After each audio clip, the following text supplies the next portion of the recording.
नाग पंचमी की व्रत कथा। सालों पहले किसी नगर में एक सेठ के 7 बेटे रहते थे। सभी की शादी समय रहते सेठ ने करवा दी।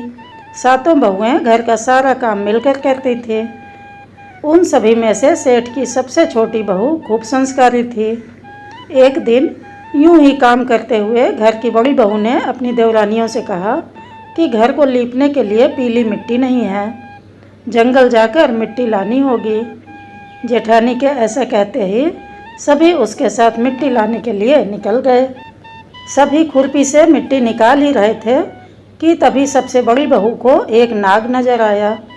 उसे मारने के लिए जैसे ही बड़ी बहू ने खुरपी उठाई, वैसे ही छोटी बहू ने कहा, जेठानी जी, इसे मत मारिए, इसकी कोई गलती नहीं है, जंगल तो इसका घर है। अपनी देवरानी की बात मानकर उसने सांप को कुछ नहीं किया। तभी उस छोटी बहू ने नाग से कहा, आप एक जगह पर आराम से अलग बैठ जाइए, तब तक हम मिट्टी खोदते हैं, फिर आपके पास आएंगे। इतना कहकर सभी मिट्टी निकालकर घर चले गए। सभी के दिमाग से नाग वाली बात निकल गई। अगले दिन छोटी बहू को अचानक से याद आया कि उसने नाग को इंतज़ार करने को कहा था। वो तुरंत अपनी सभी जेठानियों को लेकर नाग वाली जगह चली गई। वहाँ देखा तो नाग उन सभी के इंतज़ार में वहीं पर बैठा था। नाग को देखते ही छोटी बहू ने कहा, भैया, कल हम लोग आपके पास आना भूल गए थे, उस बात के लिए हमें माफ़ कर दो। जवाब में नाग बोला, तुमने मुझे भाई कहा है, इसलिए तुम्हें दंड नहीं दे रहा हूँ, नहीं तो अब तक मैं तुम्हें डस चुका होता। आज के बाद तुम हमेशा के लिए मेरी बहन रहोगी। अब तुम अपने भाई से कोई वरदान मांग लो, मैं तुमसे बहुत खुश हूँ। इतना सब सुनने के बाद छोटी बहू ने नाग को बोला, मेरा कोई सगा भाई नहीं है, इसलिए मैंने आपको भाई कहा था। अब से आप मेरे भाई हो। अब हरदम मेरी रक्षा करना आपका फर्ज है, बस यही वरदान आपसे चाहिए। नाग ने हर कदम पर साथ देने का वादा किया और अपने रास्ते निकल गया। सेठ की सारी बहुएं भी अपने घर लौट आई। कुछ समय बाद नाग इंसान का रूप बनाकर अपनी बहन से मिलने सेठ के घर गया। उसने सेठ से कहा कि मेरी छोटी बहन को बुला दो, वो आपकी छोटी बहू है। पहले तो उसके मन में हुआ कि बहू का तो कोई भाई ही नहीं था, ये कहाँ से आ गया। फिर भी उन्होंने अपनी छोटी बहू को बाहर बुलाया। नाग ने फिर साथ में बहन को अपने घर लेकर जाने की बात कही। सेठ ने इसकी भी आज्ञा दे दी। तभी नाग ने अपनी बहन से पूछा, कहीं तुम मुझे भूल तो नहीं गई हो ना। जवाब में बहन बोली, नहीं भैया, मैं आपको बिल्कुल नहीं भूली हूँ। फिर नाग ने कहा, मैं तुम्हें अपने घर लेकर जा रहा हूँ, तुम मेरी पूँछ पकड़कर पीछे चलते रहना। उसकी बहन ने वैसा ही किया। कुछ ही देर बाद वो एक बड़े से मकान में पहुँच गए। वहाँ हर तरफ सोना, चांदी और अन्य कीमती सामान था। वहाँ नाग की बहन कुछ दिनों आराम से रहने लगी। नाग की माँ भी उसे खूब प्यार करती थी।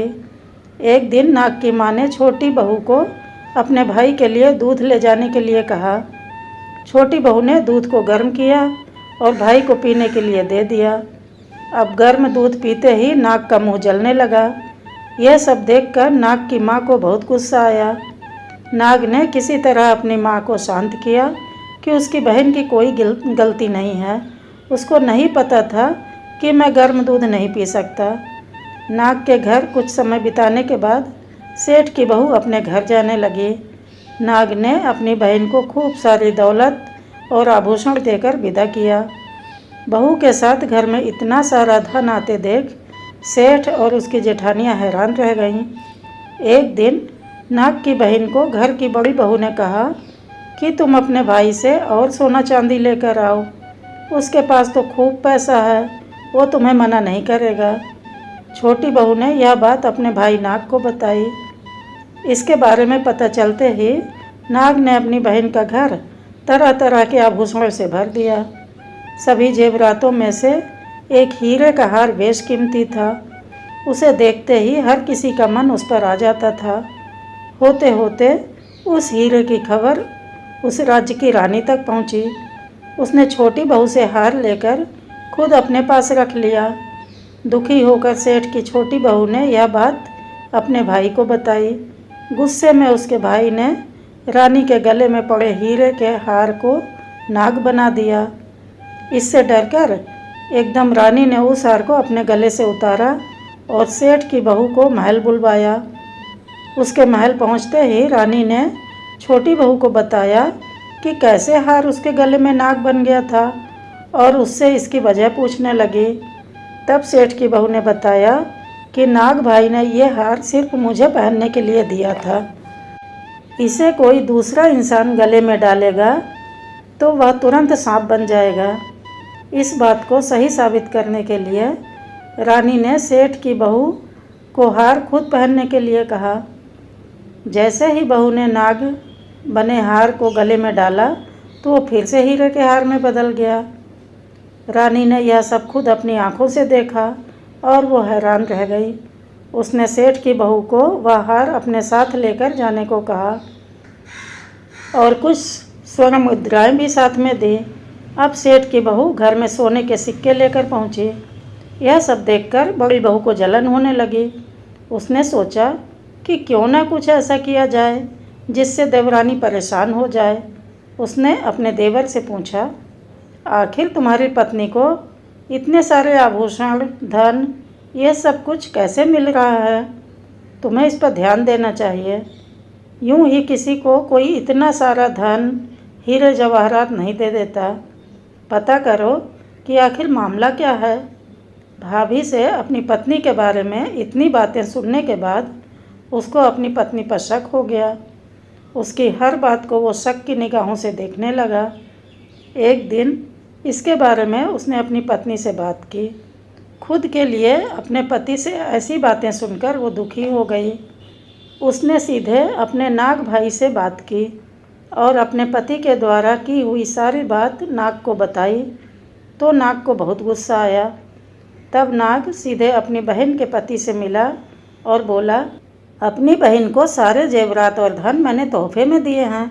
तुम्हें उस पर शक करने की कोई ज़रूरत नहीं है। वो बहुत ही अच्छी है।